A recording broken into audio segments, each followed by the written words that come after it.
amna amflaba we ayo bismillah donc Kibaru kene kan bi bakuru bawla amina kuma anga kuna funi nyama ya soni o hakiye o jereke bi wala saka hakili jagabo ke kuna funi di chugo coronavirus banakse kan ni o temana ka boy amina kuma fem betalige embargo min tara sedao jamana fe kanyeshi anga jamana ma koni chama cha fanga masigi jan dwa ko kelenche ay mado hagnata o koka nunde bakuru bawe kuna funi wala bambulo ka framinuka soni wala albina ko ula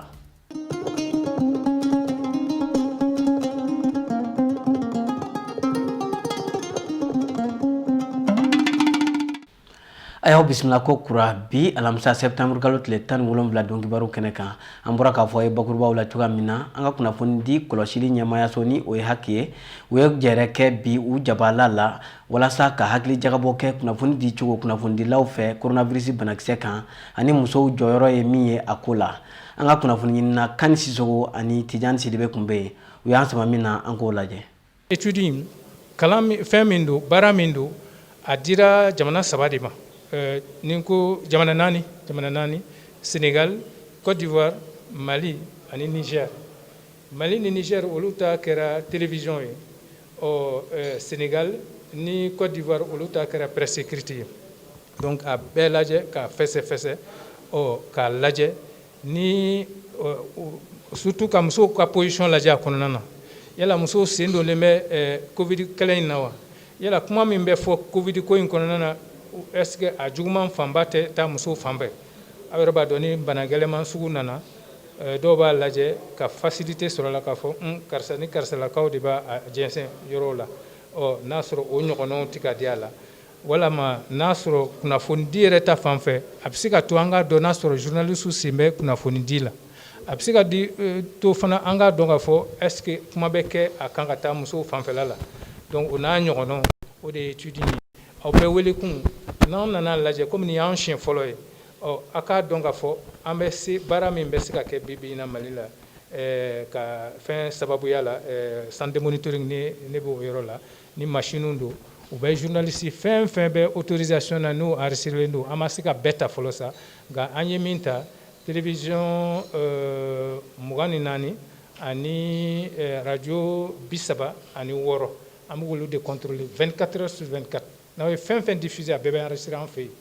il be fenyina kono e danye ka fo akera ni ndo ya akera ni heure la namba aboka dima ka laje fana ni fien dona la don o ba yini nga yala fien dona tien do wa o antisika be laje tuma be ko be abe kono enregistré le do donc amta laje o seke donc baran yere ke kun na fanyero yere an ni aw anye mimbo aka do ka fo mimbe sika ke o tableau la bibina akera covid ya akera banaw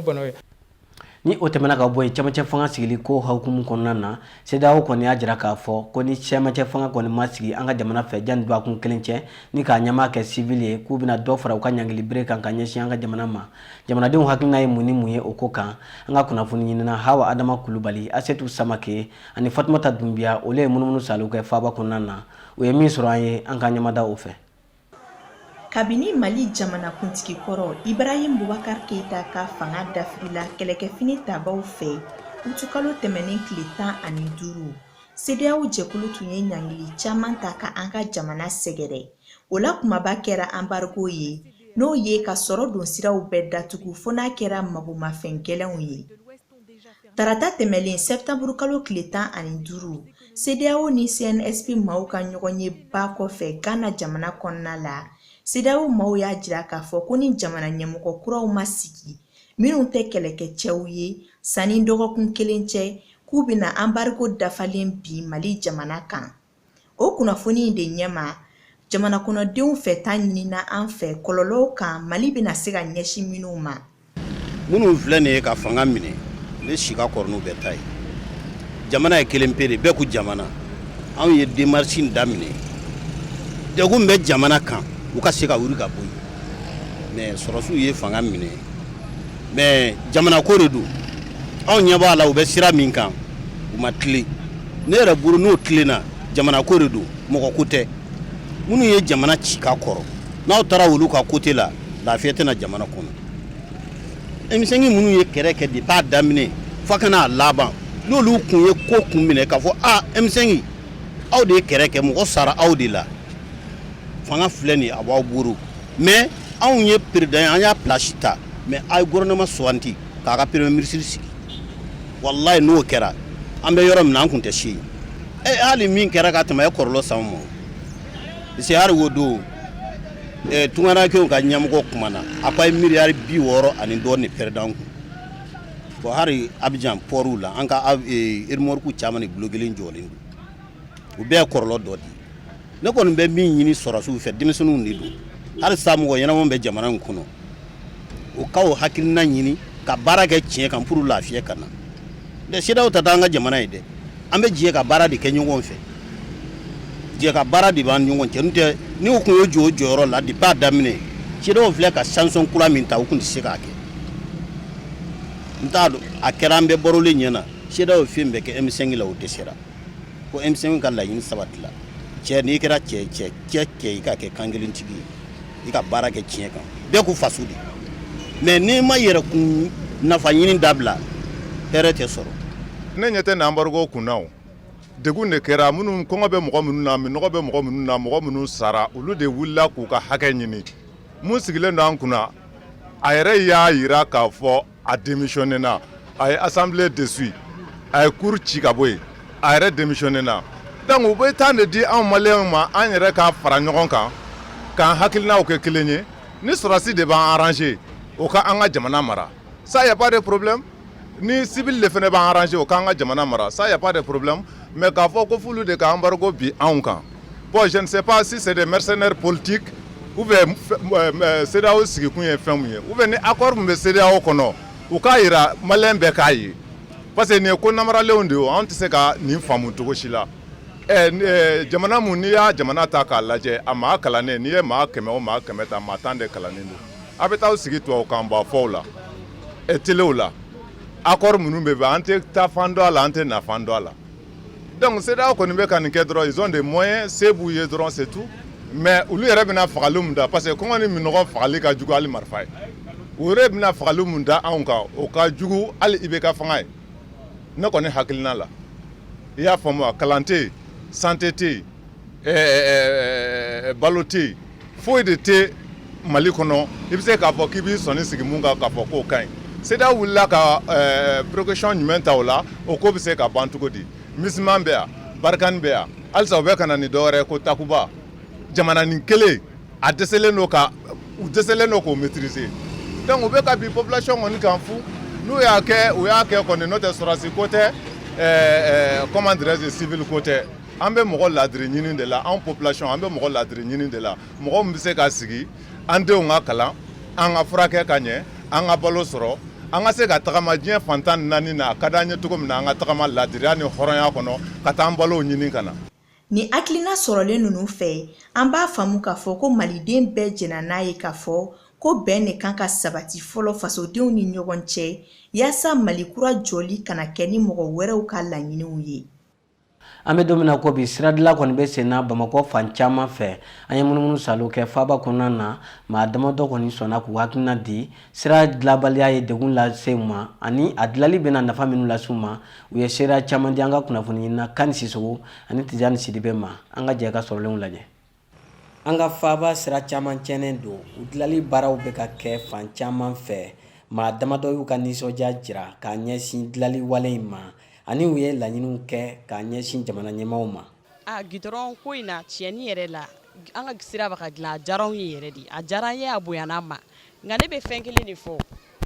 an ka sira ko pour que an ka sira yɛrɛ ka si sɔrɔ a ka mɛn ka sɔrɔ a ma tiɲɛ u ka yɔrɔ ɲini mɔbiliba bolila ninnu ye porteur gros porteur minnu bɛ yen u ka sira ɲini u ye quoi u ka an ka sira in u ka se k'a bila dɔɔnin sinon an ka denmisɛnninw yɛrɛ filɛ nin ye u ni boli bɛ bɔ u ni boli bɛ don an hakili yɛrɛ sigilen tɛ yan nɔ dingɛ digɛ tun b'a la wagati min na hali an tɛ se k'an kunna wuli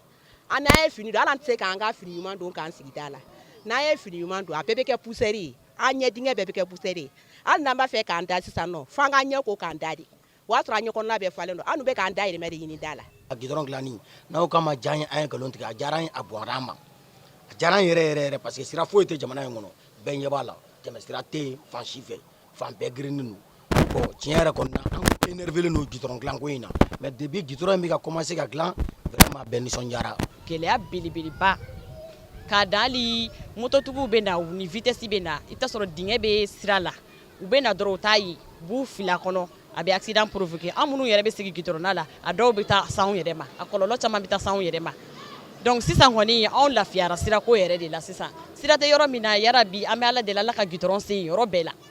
Sira nafa ka bon duguba kɔnɔna na kosɛbɛ bawo n'u dilanna a bɛ dɔ bɔ accident jugu la ni ka taa ni ka segin nɔgɔya. Aminata Daɲɔ ale ye kɔkan kibaruya dɔw kɔni labɛn aw ye an ka jɛ k'a ka sɔrɔlenw lajɛ. An filɛbagaw ni an ye jamana kɔkan kibaru kɛnɛ kan. An b'a daminɛ ni Guinée Conakry jamana ye. Laginɛ jamana ɲɛmaaw ye dɔ fara kɛnɛyawale matarafali kan coronavirus bana kɛlɛli la mun bɛna taa fo tile 30 bonyɔnko la. Ni o dɔ la kelen ye ka jama dalajɛ ko bɛɛ lajɛlen dabila fɔlɔ.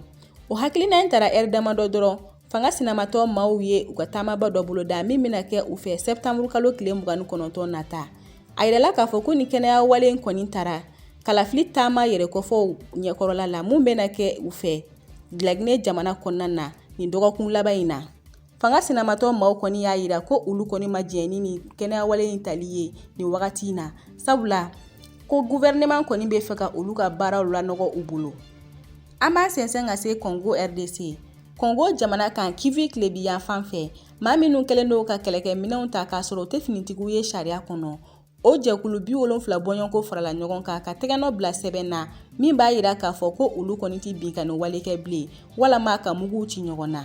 Jɛkulu in maa dɔw ka fɔ la a yirala k'a fɔ ko nin tɛ u siɲɛ fɔlɔ ye ka nin hakilina in ta ka tɛgɛnɔ bila sɛbɛn na nka ko o ma fosi bɔ binkani wale ninnu na sabula ko bɛnkan ninnu kɔfɛ dɔrɔn o dugusajɛ ko binkani wale bɛ kɛ u fɛ tuguni.